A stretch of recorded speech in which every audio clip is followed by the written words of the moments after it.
नमस्कार दोस्तों, मैं कविता अपने YouTube चैनल कविता की रचना में हाजिर हूँ अपनी लिखी हुई एक रचना लेकर, जो मैंने गणतंत्र दिवस के रूप में लिखी है। आज हमारा गणतंत्र दिवस है, जिसकी आप लोगों को मैं हार्दिक शुभकामनाएं देती हूँ। सुनिएगा, कैसी लगती है कमेंट के माध्यम से बताइएगा। चैनल पर नए हो तो सब्सक्राइब कीजिएगा, वीडियो पसंद आए तो लाइक कमेंट और शेयर जरूर कीजिएगा। सुनिएगा।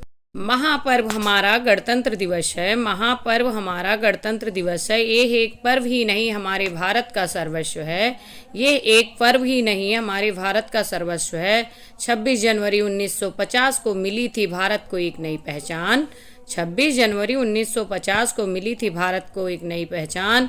भारतवासियों को मिली थी एक नई शान।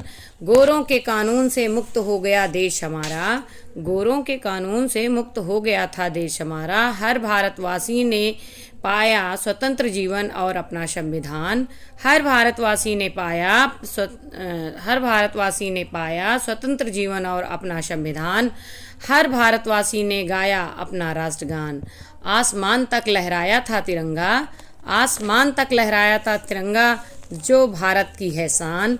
इसकी शान न जाने पाए चाहे प्राण सभी का जाए, इसी से है भारत का सम्मान, इसी से है भारत का सम्मान। जय हिंद, जय भारत। ये छोटी सी लिखी हुई मेरी कविता आपको कैसी लगी कमेंट के माध्यम से बताइएगा। चैनल पर नए हो तो सब्सक्राइब कीजिएगा, वीडियो पसंद आए तो लाइक कमेंट और शेयर कीजिएगा और फुल वॉच किया करिए।